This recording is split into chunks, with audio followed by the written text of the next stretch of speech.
Listen, I know it's only been one game, but this Kentucky offense looks really fun.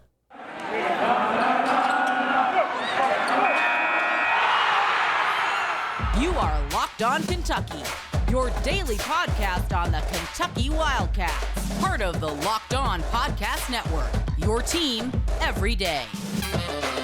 All right, what's going on, Big Blue Nation? Welcome on in to Locked On Kentucky, your daily Kentucky Wildcats podcast. I'm your host, Lance Dawe, writer for Sports Illustrated for various SEC-related things. But on this podcast, we take a dive into all things Kentucky athletics. On today's episode of Locked On Kentucky, we are going to be recapping the Wildcats' victory over Germany in the GLOBL JAM. 81-73 was the final score. Going to give you thoughts about what happened, some criticism, some positives, some negatives, takeaways, plenty. Really appreciate you guys making Locked On Kentucky your first listen every single day. Want to remind everybody out there that we are free and available on all platforms. If you're watching on YouTube, subscribe to the show. We are trying to get to 5K subs before the start of the season. Let's see if we can make it happen. Appreciate everybody that has subscribed thus far. If you are listening on podcast, follow along there. Whatever feed you are tuning in from, follow along there as well. So let's go ahead and get into it. 81-73, like I mentioned, was the final score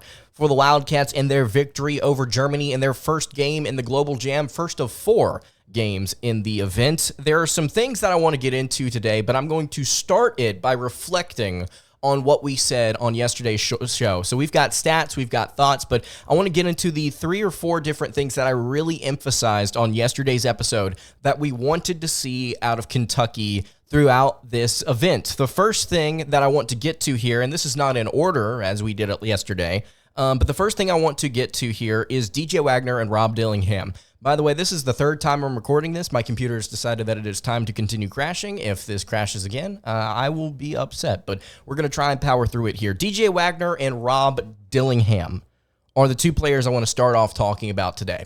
We've been going back and forth about DJ Wagner and Rob Dillingham, what they should look like on the court together, what they should look like running the offense individually, and I want to make a statement here. I think DJ Wagner is the best player Kentucky has on roster.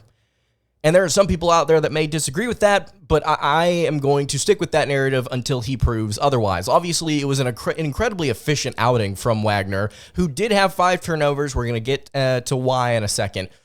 But I was truly impressed with what Wagner did with this offense. And do I like him better off ball? Sure, I like Rob Dillingham, I think, handling the basketball more than I do DJ Wagner, but the explosiveness and the thing that we've been discussing for Kentucky and what they've needed for a couple of years now, and this may be since I've started the show, I've been talking about this. Kentucky needs a scorer that can get to the bucket and get 2 points whenever you need him to in isolation. DJ Wagner showed several different times throughout this game that he was explosive in getting to the rim and finishing. He also had a couple of step-back threes in the second half that were very impressive shots. If he is able to replicate that at a consistent level this season for Kentucky, he's going to prove to be the most valuable player. Full stop. Now, Rob Dillingham didn't have the greatest day shooting, and I think that's what you're going to come to expect from him just because of how chaotic he truly is. But I think that given more time to run this offense, he will statistically improve. Defense was also another thing that we talked about here with the Kentucky team defense. The team defense was not great for the Wildcats throughout the day, but I think in the first half it truly showed to be a problem. Kentucky time and time again, we could talk about Wagner, we could talk about Dillingham, we could talk about Thiero, any player just getting stuck in ball rotation. Whenever Germany was trying to move it around the perimeter or trying to drive and kick, Kentucky consistently got lost, overcommitting, and eventually giving up threes. And Germany killed Kentucky with a ton of threes in this game. I think they were shooting either close to 50% or over 50 towards the end of this matchup. Just very impressive what Germany was able to do from outside the arc, but a lot of it was aided by the fact that Kentucky just got caught, overcommitting to shots, jumping and falling out of the way before a Germany player knocked down a wide open 3.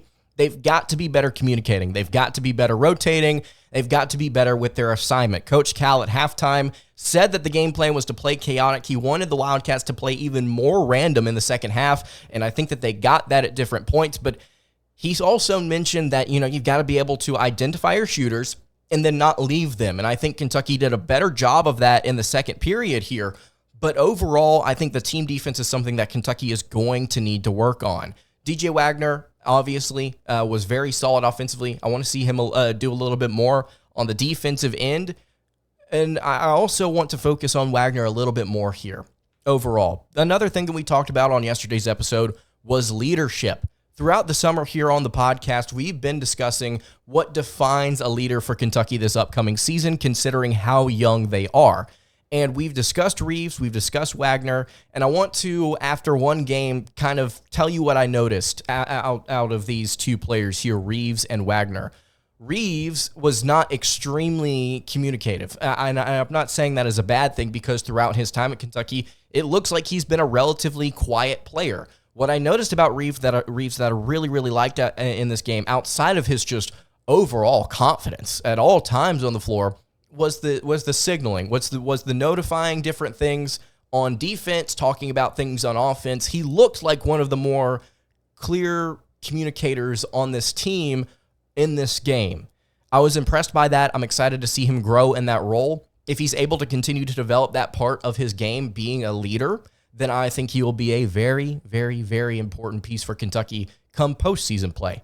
I think that we all know that. I don't think that's a very hot take there. Wagner, because of his ability to score, may develop himself into a type of leader, but this is also something that we've mentioned on the show this summer. Just because you can score doesn't mean you're a leader. You have to have other qualities that go along with that, and I think that both Reeves and Wagner have the ability to showcase that. Getting these guys to talk more, I think, is going to be one of the points of emphasis for this coaching staff this offseason. I'm speculating there, but I don't really think I'm off on that. Getting these guys to communicate with each other more is going to help them and give them a lot more opportunities to get more consistent stops. Because after one game, it's very clear they're very young, they're very raw. They need opportunities to grow, I think, on that side of the ball defensively, and I think they need more opportunities to talk with each other. And that will come with simply playing more with each other, understanding each other's game and such. But I was impressed with the second half overall until towards the last few minutes of the game, where both teams just kind of went into chaos mode, and it felt like Kentucky had just kind of gotten a lead and given up to an extent. But again, the four things there: leadership, Dillingham and Wagner, team defense. The fourth thing here: consistency at the rim on both ends of the floor. I liked what I saw from Kentucky defensively inside the arc. I was very impressed with what they did, despite having a small ball rotation, which we will dive into in just a little bit. But overall, again, I'm really looking for Kentucky to really do some better things outside the arc. As far as offense goes at the rim on the other side of the court, I was impressed. I was impressed. I think at times. Now, Kentucky at times rushed things, very clearly rushed things in the paint, but at the end of the day, I don't think it was anything as bad as we've seen in the Summer League thus far, which is funny to say. And I will be looking for Kentucky to get better at that as the games go on. But Cal said that he wants them to play chaotic. He wants them to play fast, and he wants them to play kind of out of sorts, which I think is partially due to the fact that they're playing with a shorter rotation and the fact that they are playing very short, quite literally. So I want to dive into what the small ball rotation looked like for Kentucky, because I think this offense was very, very, very fun to watch different points in this game. Before we get to that, though, I want to tell you guys about our friends over at FanDuel. You can take your first bet swing at betting on MLB on FanDuel, and you can get 10 times your first bet amount and bonus bets up to $200. So if you spend $20, you can get up to $200 back in bonus bets. That's if you win or lose. You can take that $200. You can spend that betting on anything from the money line to the over-under to props, who you think is going to hit the first home run in different games. My favorite team right now, the Atlanta Braves, is going crazy, and it's really fun to lay different things down on them. Some of you are Reds fans, some of you are St. Louis fans, some of you are fans for teams that are not even anywhere in the region of Kentucky. So wherever your team may be, you can always head over to FanDuel, and you can check them out, and you can lay some stuff down on that team. America's #1 sportsbook is FanDuel. You can go over to FanDuel.com/lockedon and get up to $200 in bonus bets. Again, that's FanDuel.com/lockedon. FanDuel, the official sports betting partner of Major League Baseball. All right, continuing along here on the Wednesday edition of Locked On Kentucky, Lance Dawe hanging out here with you. Really appreciate you guys making Locked On Kentucky your first listen every single day. Again, if you have not subscribed to the YouTube channel, subscribe to the show. Here we're going to get into what I thought about this offense and then what I thought about statistically from these guys, because I think there's a lot that you can take away from their points. But again, like I said on yesterday's show, I'm not looking as hard at these statistics as I may in the regular season, because these are exhibitions in a way, and I know that they're important to take away some of these numbers, but at the end of the day, I don't think that they're going to be truly reflective of what we're going to see this fall because of things like the rotation. So let's go ahead and get into that. So as we all know, Aaron Bradshaw's out. Ugonna Onyenso injured himself in practice just a day before Kentucky was set to play Germany. And he actually hobbled into the stadium in crutches. Cal put a tweet out saying he may be able to play at some point this week, but they're not confident in it. So the lineup that Kentucky decided to go with for their starting lineup here: DJ Wagner, Antonio Reeves, Adu Thiero, Trey Mitchell, and Justin Edwards. Trey Mitchell, obviously the center in that lineup. I told you guys, he can play a little center. And after Ugonna Onyenso was hurt, it was kind of a no-brainer that Kentucky was forcing him to play at the 5, and play at the 5 he did. So Kentucky, over the past few years, probably as long as we've known, for the most part, has really not been a space or a pace and space type of team. They've not been a 5-out or a 4-out, 1-in type of team. They've not been keen on spreading players around and getting open looks from 3, and then also getting to the rim. In this game, they did exactly that. They spaced their players out, they ran, and they got to the rim. It was beautiful offense. I loved every single second of it. I will take the chaos. I will take the little bit of turnovers that Kentucky had, which, by the way, I believe until the last couple of minutes, they only had like 10 to, 24 assists here. Yeah, 24 assists to 13 turnovers. I am more than thrilled with the way that Kentucky operated their offense in this game. It was fun. It was exciting. And I absolutely adored the shot selection for most of this game. So I don't have the second half charts here for the Wildcats. I don't have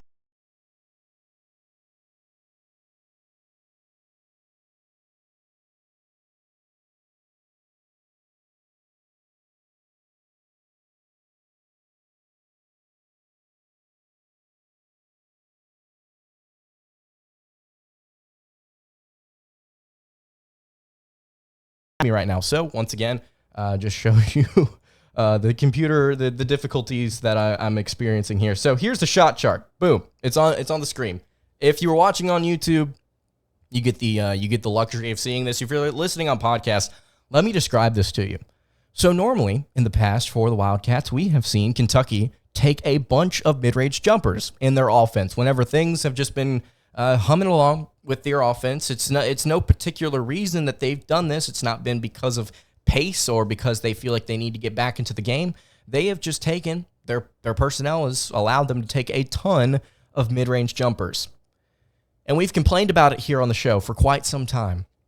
We've complained about it, said it's an inefficient shot statistically, and if you took less of them, you'd be a better offense. I want you to do me a favor and look. Again, this is the first half shot chart for Kentucky.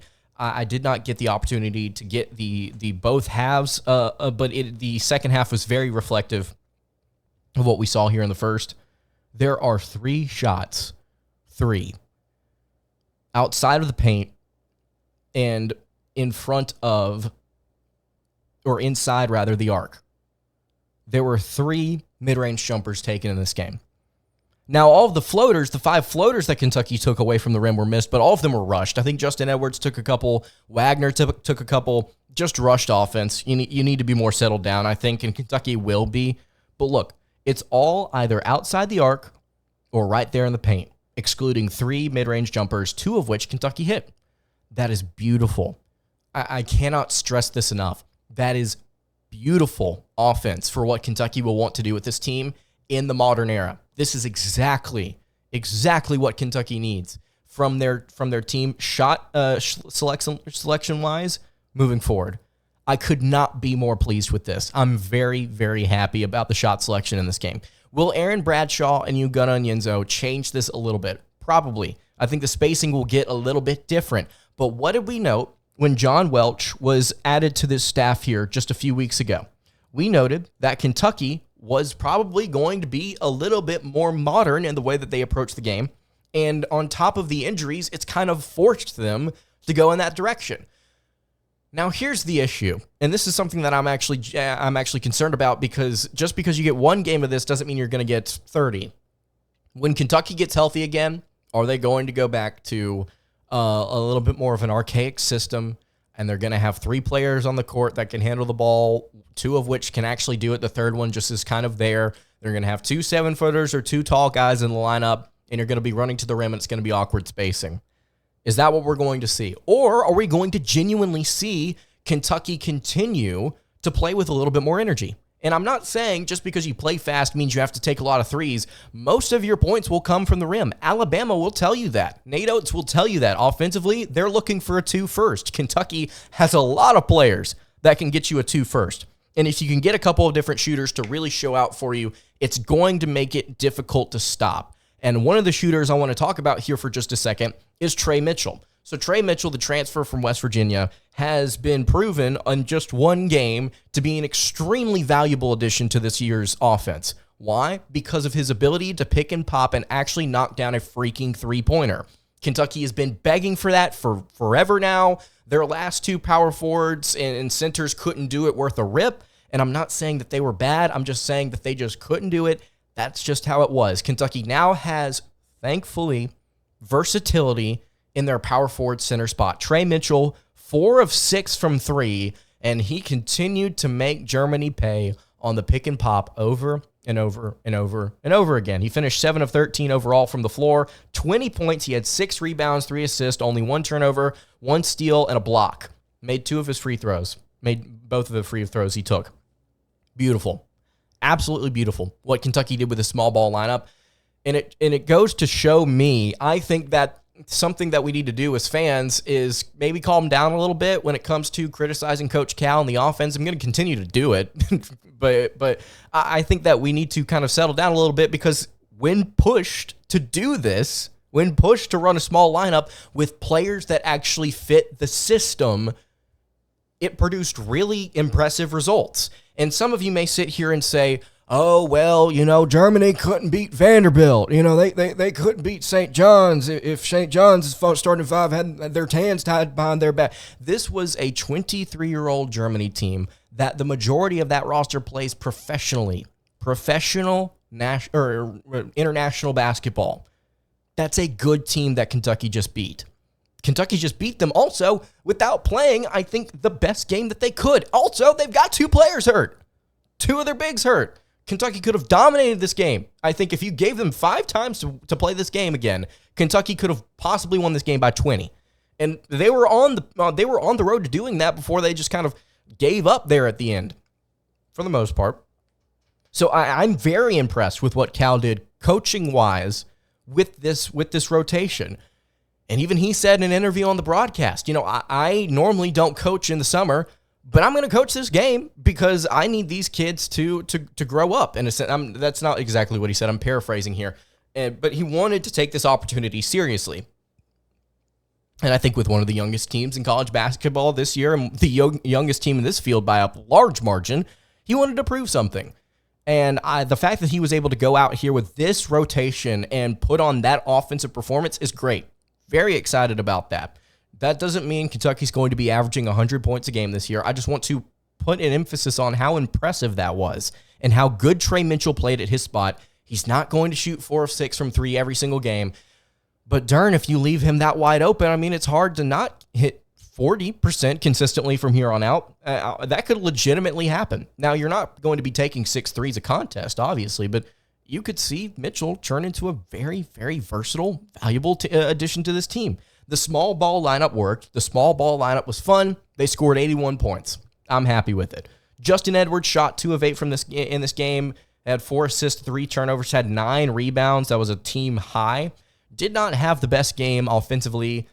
A couple of his three-point shots were rushed. A couple of his floaters were rushed. I was not impressed with the timing. I think you want to see him get a little bit more comfortable. He's probably the most athletic player on this team when it comes to, ability to get to the NBA and prove to be a genuine just stud athlete. He's different from Chris Livingston in the fact that he just feels lighter. And I believe Kyle said in the post game that they tried Justin at the 4 and they didn't like it. Thank you. I'm glad that he didn't like it, and I really do hope that they play him at the 3 because, quite honestly, I think the rotation needs that.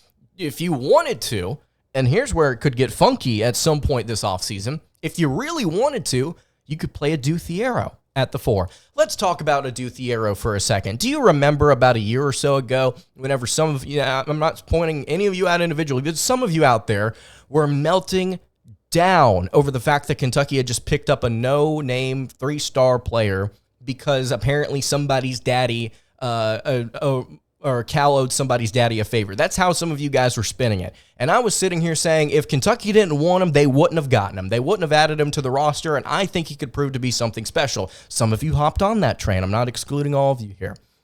But Thiero bulked up this offseason. He got heavy. He got strong, and he looks like a tank literally out there. 3 of 6 from the floor, 3 of 5 from inside the arc. He was 3 of 5 from the foul line. He had 5 rebounds. Or 7 rebounds total, 3 assists, only 1 turnover, 2 steals, 2 blocks. That was an incredibly impressive stat line, 9, 7, 3, 2, and 2. For a player that apparently some guys out there think is just some no-name 3-star. And whenever Kentucky got him committed, he rose to a 4-star, and some people still continue to doubt him. Thiero played 31 minutes and 43 seconds in this game. If he doesn't get 20 minutes a game this season, I will be shocked. He looks like a legitimate basketball player. He is physical. He is tough. He is smart. I think he knows his role very well. He may not be the best shooter, but darn, this man can get to the rack, and he is strong. Free throw merchant. Can we get an NBA 2K free throw merchant badge? Can we sew that on his jersey for the rest of the season? Because he's going to be getting to the foul line a lot, I think, for Kentucky, if he wants to, this fall and this winter and this spring. I'm excited about Thiero. I want everybody to get on the Thiero train after seeing one game of him here in Canada against a legitimate squad that had some physical guys out there, mind you. I want people to start getting excited about him. Trey Mitchell with 20, if I didn't mention that already. Antonio Reeves, 24 points. The return of Antonio Reeves alongside the addition of Trey Mitchell is massive for Kentucky this upcoming season. They're not going to shoot as well as they did today for the rest of their careers with the Wildcats. They're not going to do that. But there will be games where they prove themselves to be extremely valuable because of their versatility and their offensive arsenal. Kentucky needed that this fall. They needed bodies, first of all, but they needed people to make their system go. And if they play like this in this system for the rest of the year, they're going to score points. Antonio Reeves is going to continue to get buckets. How aggressive, how confident Reeves was getting to the rim, exploding to the rim on offense. He had a couple of different floaters that he tried out. The 3 ball was going down. Kentucky set him up, I think, very nicely at various points in this game. He only shot 62% from the foul line. I believe a couple of those free throws were missed late.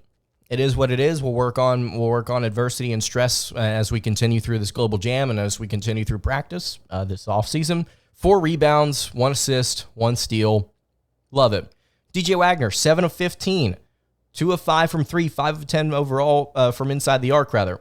16 points. He also had 2 rebounds, 6 assists, 2 steals, 2 blocks, 5 turnovers, though, there. It was because of how fast and frenetic Cal wanted the game to be. Kentucky turned the ball over a little bit. Wagner was the primary guy handling the ball. It's okay. Rob Dillingham off the bench, 3 of 9 from the floor, 6 points. He had 3 rebounds and an assist. Reed Sheppard, 0 of 4 from 3, 0 of 4 overall in almost 17 minutes of play. But Reed Sheppard played hard, and I liked what he did outside of that in the stat sheet. I think he played very well defensively, had 2 steals, had 6 assists, had 3 rebounds, 6 assists, by the way, in 17 minutes of play. To 0 turnovers. Want to make that known there. If he gets one of those shots to fall, I think he's going to be impressive on the offensive end. It was just a cold day with, if we're gonna nitpick here, quite honestly, with the basketball that some of these guys may not be comfortable with. It is what it is. Shepherd, Edwards, I think that even Jordan Burks will probably get a little bit more comfortable when they get back to the USA and they're playing with a basketball they're comfortable with. And I'm not saying that the FIBA ball is completely different or that it's slick as butter, but I'm just trying to advocate here for maybe why some of the shooting performances weren't as great as compared to the Germany guys who were shooting the lights out of it consistently. So Shepherd, I think, is impressed. He impressed despite not hitting a field goal. And then Jordan Burks, 1 of 3 in 11 minutes. He had 2 rebounds, had a steal, had that really nice catch off a lob play towards the end of the third quarter. Overall, I was impressed with what Kentucky did in this game. I was impressed with the offense. I was impressed with the ball handling from DJ Wagner and Rob Dillingham. I'm excited to see how this team shapes up heading throughout the rest of these games. And then tomorrow, I believe we're going to be having a game at 8 o'clock. We will have another recap episode on that. Before we wrap up here, something that I want to note, I just want to throw this out. Kentucky, just because they won one game, doesn't mean they're going to win the rest of them. They could literally win this game and not win a single one after this. Baylor went 1-4 last year. It could just be what we're dealing with here. So just prepare yourself if Kentucky loses. It is what it is, and it's okay. The Wildcats are learning right now. They're very, very young, and they're just trying to get some experience under their belt. So with that being said, I think that's going to do it for today's episode of Locked On Kentucky. You can follow the show on Twitter at Locked On UK. You can follow me on Twitter at LanceDawe_, and you can follow the show over on Instagram. That is at Kentucky Podcast. Any questions, comments, concerns, anything you think about this game, leave it in the YouTube comments. Hit me on the socials. I will see you all tomorrow for another episode of Locked On Kentucky. Hope you guys have a great rest of your day, and God bless.